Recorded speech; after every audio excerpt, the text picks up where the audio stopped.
Roll call. Chisel. Neal. Olson.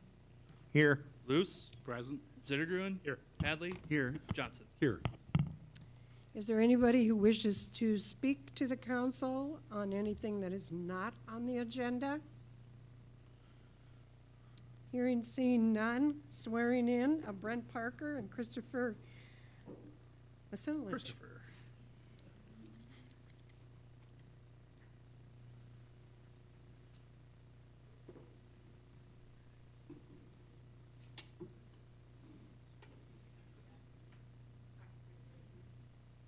I do solemnly swear that I will support the Constitution of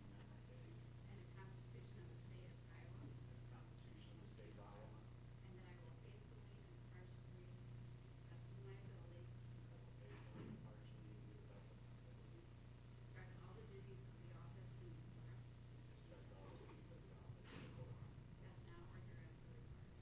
As now or hereafter required by law.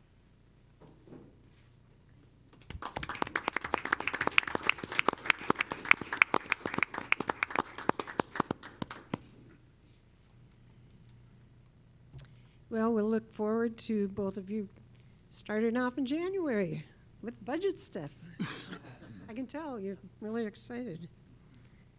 Okay, consent agenda.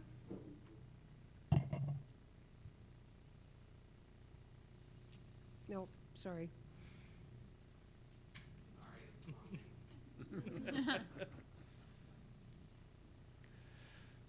All right. Item A, minutes of the December 4th, 2023 meeting. B, claims.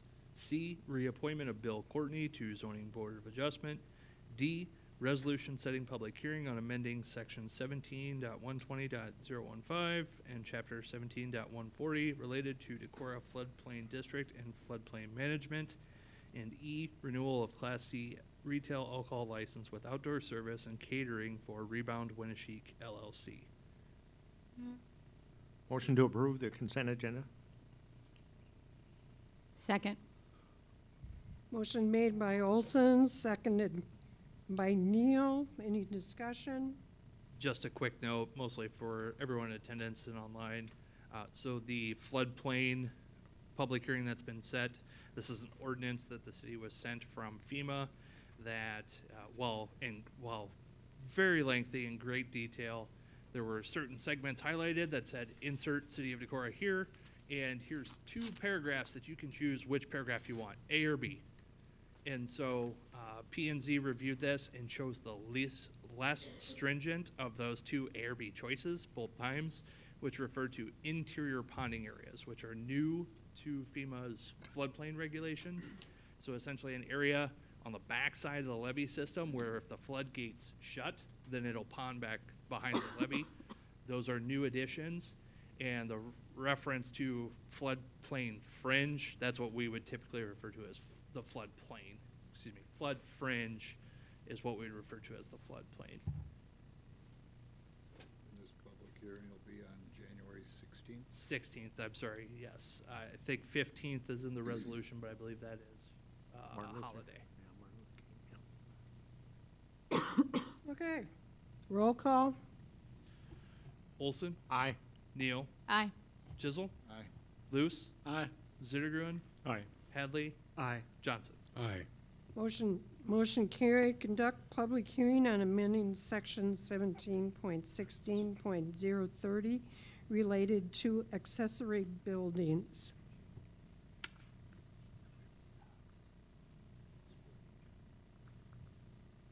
Sorry, Randy was pointing out something. We'll get to it at adjournment, but the next 2 meetings, because of holidays, are not going to be on Mondays. So when we adjourn, we'll adjourn to the January 2nd, which is Okay. the Tuesday, and then subsequently January 16th. Okay. So just an item of note, we'll Oh, take care of that yeah, at adjournment. that's correct. I should have known that, too. Okay, before we, Yep. can you give some background on this before I open the public? Yep, so I'll combine the background for items 6 and 7, 6 being the public hearing, 7 being the actionable item of council. So the proposed ordinance only has 1 word that's being changed in the section. That would be to increase from 550 to 750 square feet of, I'm gonna call it the minimum size you can, that you are allowed to build an accessory structure. That doesn't mean you can't build garden sheds or anything like that, but the way this section of code reads, it's referring to the rear yard calculation. It limits a property to 30% of their rear yard calculation for the maximum size of an accessory building. This came about with corner lots. Corner lots were the item of discussion because a rear yard on a corner, I don't get to observe everything behind my house. I have to cut off the section that stems from the side of my house over to the street. I don't get to consider that as part of my 30%. However, if I'm an interior block house, it's everything behind my rear wall. And so instead of trying to figure out different calculations to take that into consideration for corner lots, P&Z talked about this and decided to just increase this minimum. And I call it that because that's what code refers, that it's nothing in this section will prohibit you from building anything,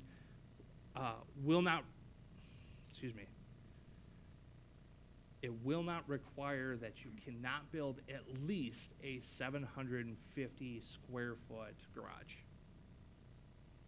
So if I have only 1,000 square feet in my backyard as a corner lot, my 30% max calculation says I can only build a 300 square foot accessory building.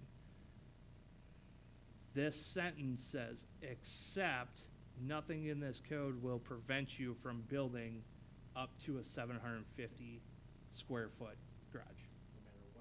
No matter what the rear yard size is. As long as you meet the setbacks and other. Correct. This Required. refers to just the 30% rear yard calculation.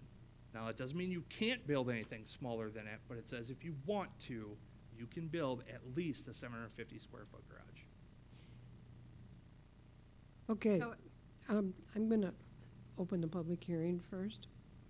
well, I just had a question about language that might help people with I'm just curious, does that change the 30%? No. That stays the same? Okay. 30% stays the same, This was hard to understand. Okay. but it doesn't prevent you from building at least a 750 square foot garage. Okay, I'll open the public hearing. Is there anyone who wishes to speak to this item on the agenda? Hearing, seeing none, I'll close the public hearing.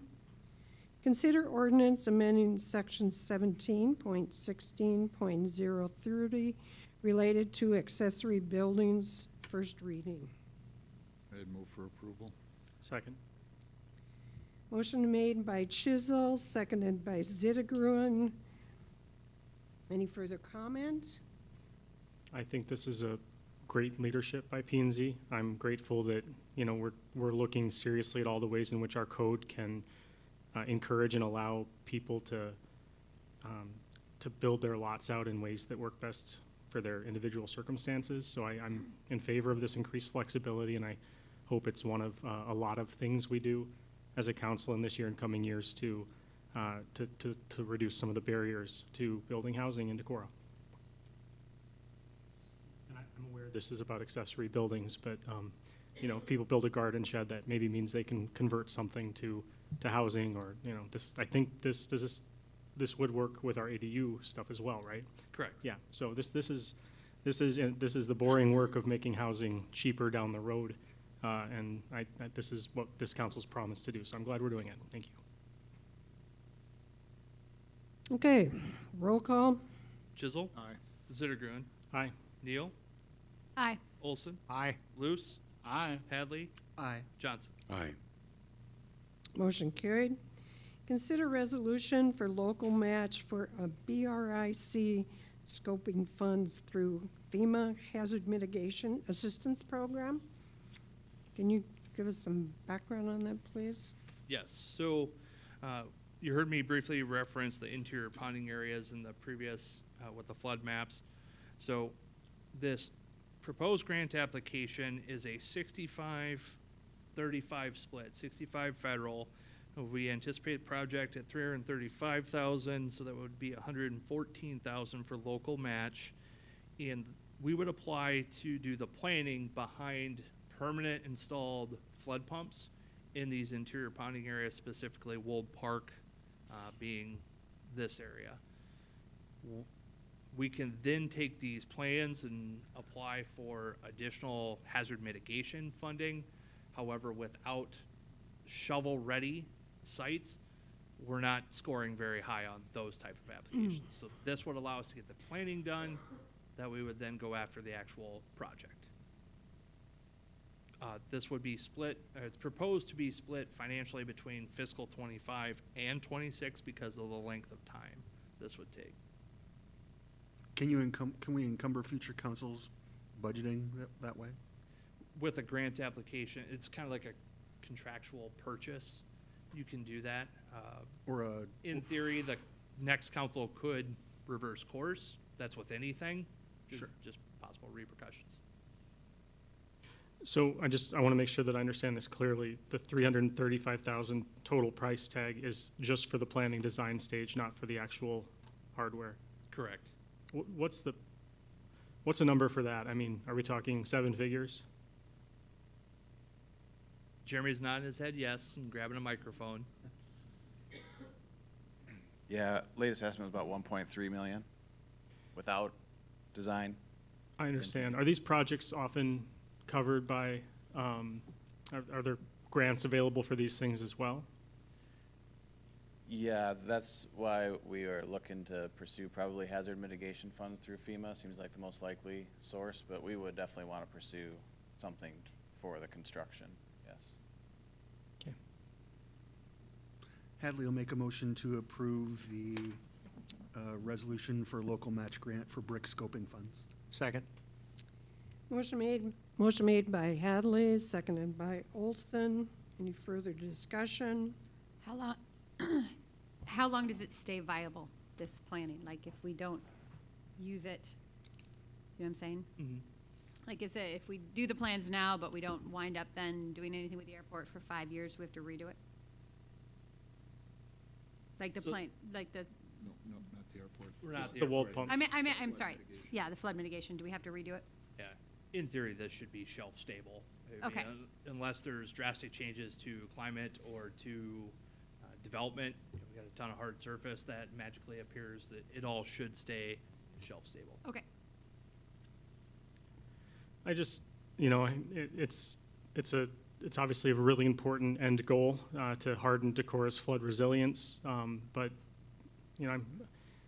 all these well-intentioned things add up to increase costs and perpetual maintenance obligations for our city, and I'm just pointing that out because it always seems like there's grants to install this stuff, but there's not grants to maintain it or replace it at end of life, and that is a way of encumbering future councils. I don't know. I think if we're going to sort of rank our priorities, this has to be really high on the rankings. But I'm just going to keep banging that drum of these projects, they end up adding up into our tax base. It's why we have the taxes we have. So. But this is what we would need if we were going to get flood pumps, which would add way more problems to our tax base than the cost, right? Yeah, I mean, but $1 million every 30 years is a lot of money, It's a tremendous amount of money. And that's assuming it's $1 million pump and that we have to replace it every 30 years. So. But the cost of not having the pump Right, is, that's what I was is, saying, yeah. is much higher, and we've seen the effects of that. Yeah, I'm not here speaking up on behalf of flooding. I'm against flooding as well as many others in the room, I'm sure. But I mean, there's also we've installed flood pumps already this year. We have a tremendous levee system, and I'd like to make sure that our sort of financial choices and infrastructure, desires are in line with our ability to pay for them.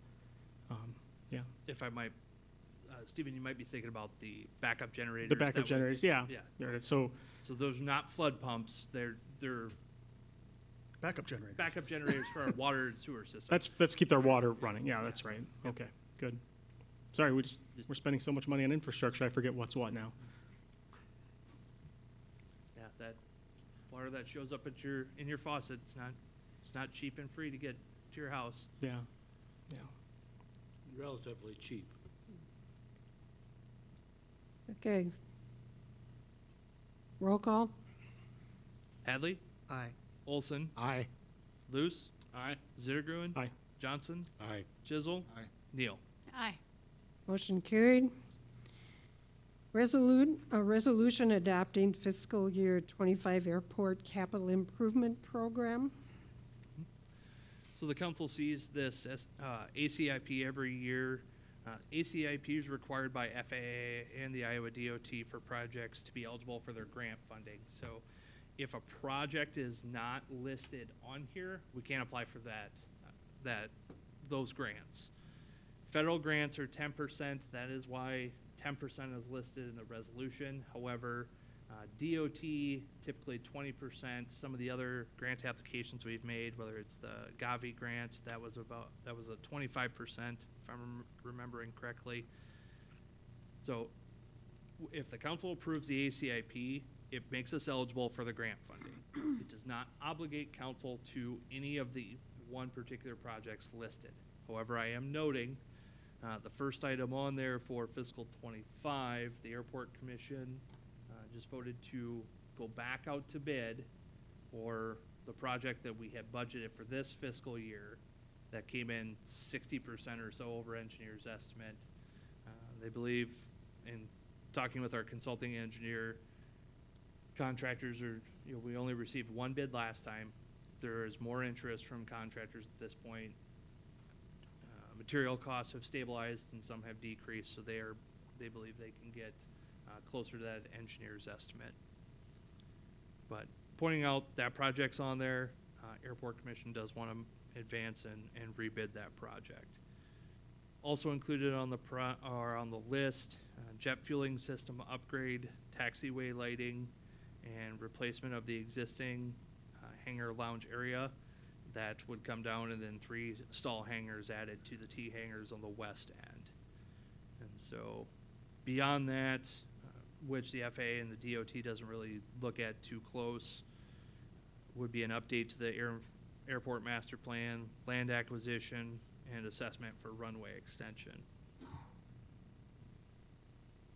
Lewis would move to approve the fiscal year 25 airport improvement, capital improvement program. Second. Motion made by Luz, seconded by Olson. Any further discussion? I will vote yes, with the understanding that Travis clarified the fact that we get approval, granular approval process of the projects when they come back. I think it's important to know that we're not just taking the wish list and being like, here we go. I think your point was that we're not obligated for any one of these projects to do any of them. Correct. Approval of the ACAP Right, does not right. say that, yes, we are Right. moving forward with these contracts. Right. And if council remembers during the budget season of fiscal 24, council said we want to reserve the right to truly award this project, even though it was included in the budget. Correct. Any further? Roll call? Luce, Yes. Olson, Aye. Zittergruen, Aye. Hadley, Aye. Johnson, Aye. Chisel, Aye. Neal. Aye. Motion carried. Consider approval of site plan for Ozzie Haugen Senior Living Facility. Okay, I see we've got at least one representative online, and I think that might be it. But, so city has received a site plan for Ossie Huggins Senior Living Facility up there on Highland Drive. When the original submittal came in, staff identified originally 6 items of notes.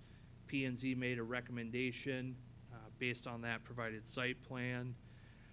We have received an updated site plan that has addressed a few of those issues, but actually pointed out one additional one that we wanted to note. So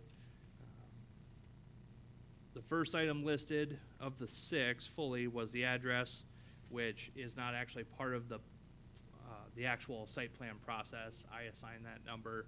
And so while the number was shown on there as Nordic Drive, they don't have a driveway off Nordic, so we're not given that address. We've taken care of that with the developer. Item 2, Glenbar Circle has not been dedicated as right-of-way. This does need to get done, but it should be separate from this action. So it's just an item we wanted to note, but not make as a contingency. 3, there are some utility issues of concern, 2 of which were addressed, but also brought up another contingent item.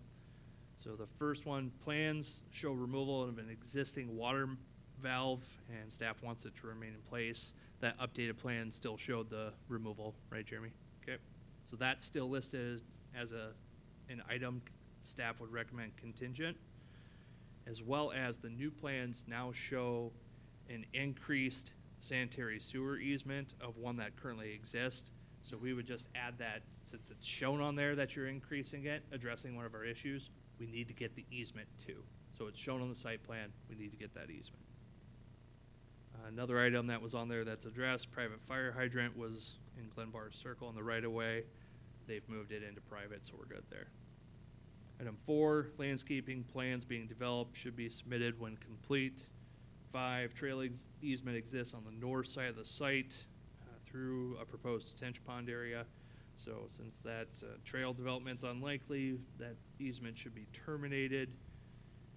Updating this with, now there is a proposed sidewalk that actually cuts the corner of the northwest portion of the site plan across private property.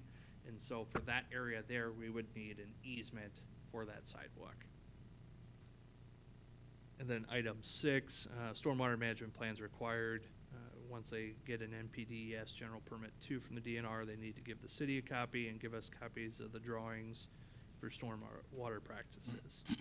P&Z reviewed this, made recommendation approval upon items 3, 4, and 6. So again, water valve stays. Adding to that, the sanitary sewer easement that's shown, we would need to be granted that easement. 4 is the landscaping plan, and 6 is the stormwater. Staff again would add sidewalk easement on the new site plan. We need to get that too. 3, 4, 5. 3, 4, 5, and 6 now.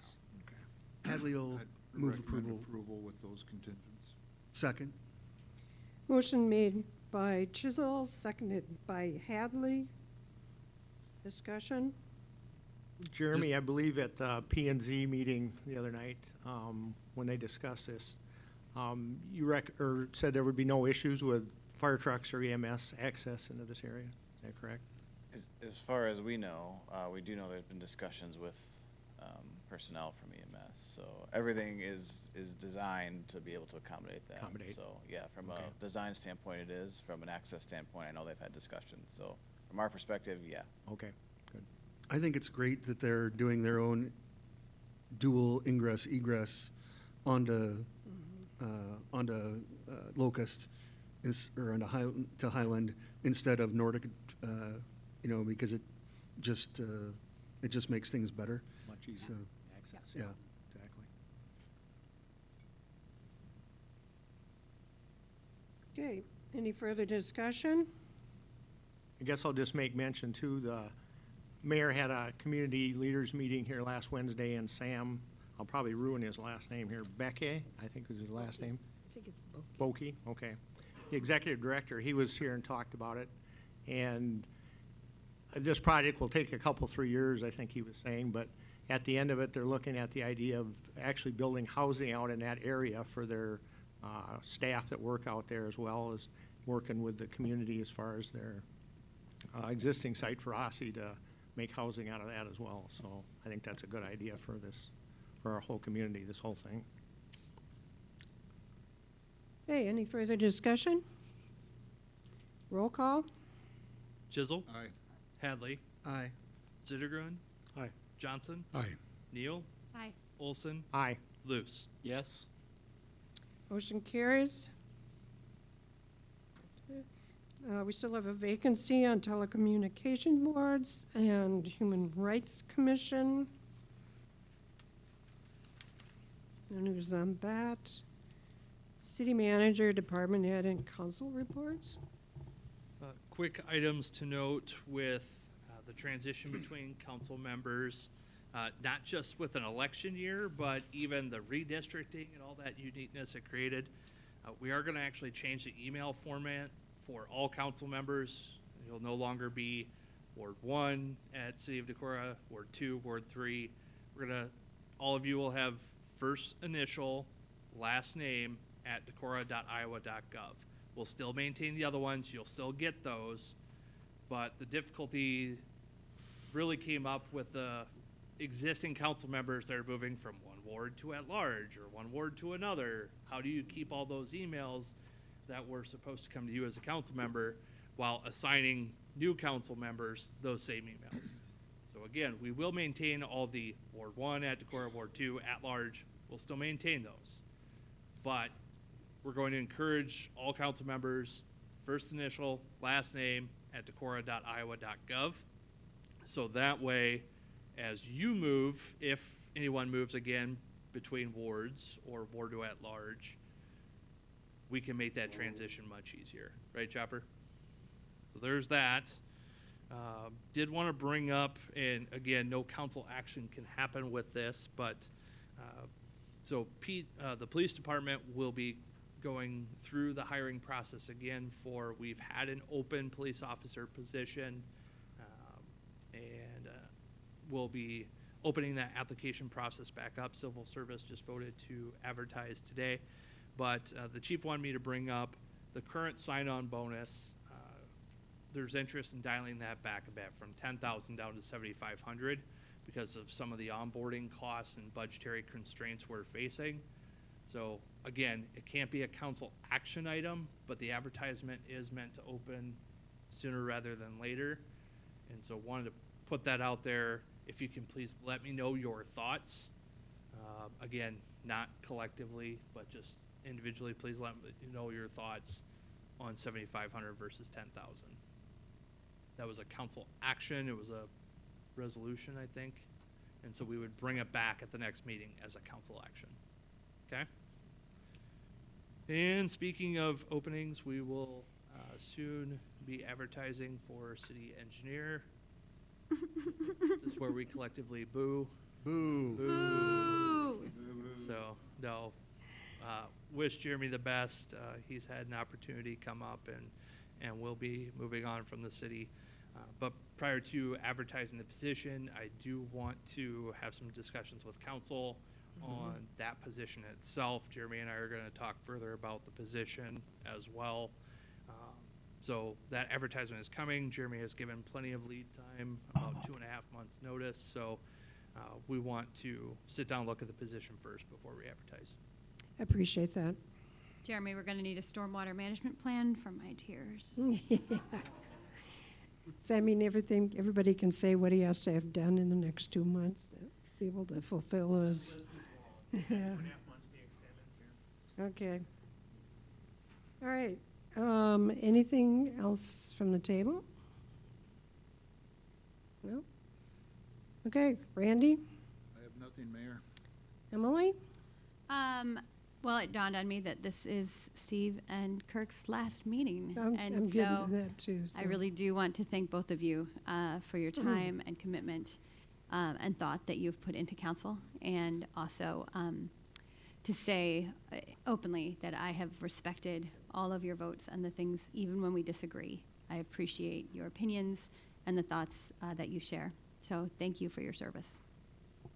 Thank you. Kirsten? Yeah, I'd just like to reiterate the same thing. Thanks, guys. I appreciate everything you guys have done, advice you've given me along the way in just my couple years and things like that. Job well done for you guys. And welcome Brent and Christopher taking your guys' place, and welcome aboard, guys. And we appreciate you guys being willing to step forward and do this. And outside of that, Merry Christmas and Happy New Year to everybody. See you next year. Kurt? Oh, I just want to thank all of the city staff and all the city workers for all that you do for the city, and I certainly realize how hard you work and how dedicated you are to the city. And thanks to all of you and all the administrative people too who keep things running. And it's been a pleasure and most of the time, and a privilege certainly to serve the citizens of Decorah for the number of years that I have, both as a council member, as a member of the Planning and Zoning Commission, and earlier as a member of the Board of Adjustment. There haven't been too many years of my life, my adult life, where I haven't been involved in some area of city governance, and it really has been a great experience, and I hope that more people will step up and do that in the future. And to the press, you won't have Kirk Johnson to kick around anymore. But thank That's you. not, yeah, okay. Ross? Merry Christmas and a Happy New Year to everybody. Steve Zittergren? Thanks, Mayor. Given this is a short meeting, I am going to say a little more. You can start a timer. Steve and Kirk both gave me great advice, both when I first threw my hat in the ring to enter city government, and also as I learned the ropes. And the advice usually was some version or other of, take it easy, just relax a little bit, Steve. And I've appreciated it. It's been good to have you all as exemplars, and I know from experience that this is a job that you get sort of, you don't hear thank you nearly as much as you hear other blank yous, and I'm profoundly grateful that you two endured both the good and the bad for as long as you did. It's a great service you did the city. I want to clarify my comments on flooding. I guess I'm serious about that.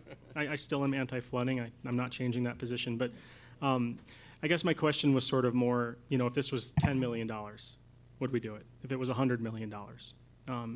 When we purchase a piece of equipment that is going to be $1.5 million or whatever to replace every 30 years, that's a perpetual addition of $50,000 a year to the city's budget. We're going to be making hard decisions in the next month about $50,000. And those decisions, I just want to, and I will continue to do this, and I won't apologize for it. I want to continue to raise awareness of the fact that sometimes these things that seem, well, once we're through the upfront cost, it's done. That's not how it works. It's a perpetual maintenance obligation. It may very well be that this is a good one, but it is a permanent commitment to a major cash outlay for the city in the long run. And it buys us a great thing, but $50,000 can buy a lot of things. So that's the decision we have to make when we're budgeting, and that's why I wanted to say it that way. Last thing, Mayor, is on the Alciagan site plan, I noticed that they didn't provision for bicycle parking, and they said that there'd be an area, and if there was a need that came up, they would put in some racks. And I appreciated that, even though I think our code actually calls for bicycle parking, because they're the ones who probably know best about how much bike parking they need. I assume that if they have staff who bike there and leave their bikes splayed in a parking spot or leaned against a building, like I've done at various nursing homes when I've biked to them, if that happened every day, they'd put up some bike racks. And I actually think that'd be reasonable of us to not require X number of bike racks per spot. And that's the same reason that I think that our parking minimum laws are silly in this town, and they make everything more expensive and complicated to build. If we didn't have parking minimums, Alciagan would still build parking spots because they know they're going to need them. People want to drive there and park there. I think it's silly for us to require them to have enough parking that they're going to have empty parking spots even on the busiest day of their year, and that's what our law currently requires that they do. And so I'm going to continue to beat that drum on parking, and I just wanted to point out we're all okay with it if it's on two wheels, to give people flexibility to make the decision that's best for them, and I think we should extend that flexibility to four wheels. Steve Luce? Ditto. There it is. Are you passing? I'm thankful for my opportunity to be with this group and to work with the department heads and the staff and very, very capable people that I've been a part of the council with. So I thank you, and to all, good night. I've got a couple things. I've attended some of the opportunities through the Iowa League of Cities. I did a Zoom for National Civility Summit, which is very interesting. Also, it came to my attention, I think this league put it out about a day before this one, which was the Iowa Governmental Finance Initiative Report. And you can go online and actually put in for Decorah and for the county. So if you're looking to do some more reading, I can show you where that's at. We had the Community Leaders Forum, and it was Steve Slesser from WinMed and Sam Boke from Haugen, and it was really interesting to hear all the initiatives that are going on for building and such. And then it's actually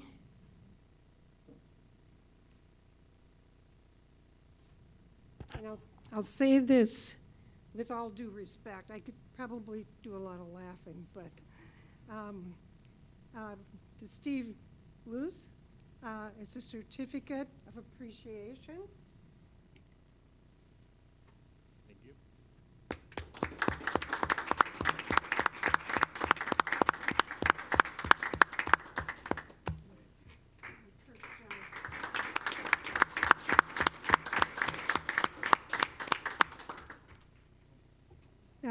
You will be missed, and I'm sure you'll be able to find. I'm in the book.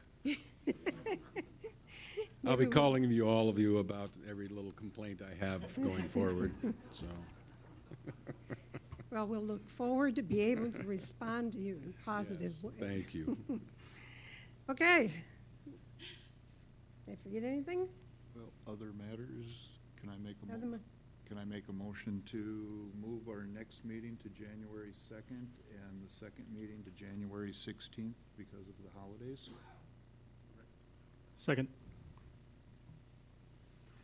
Motion made by Chisholm, seconded by Zittergruen. Change the next meeting to January 2nd and the third meeting of that month to the 16th.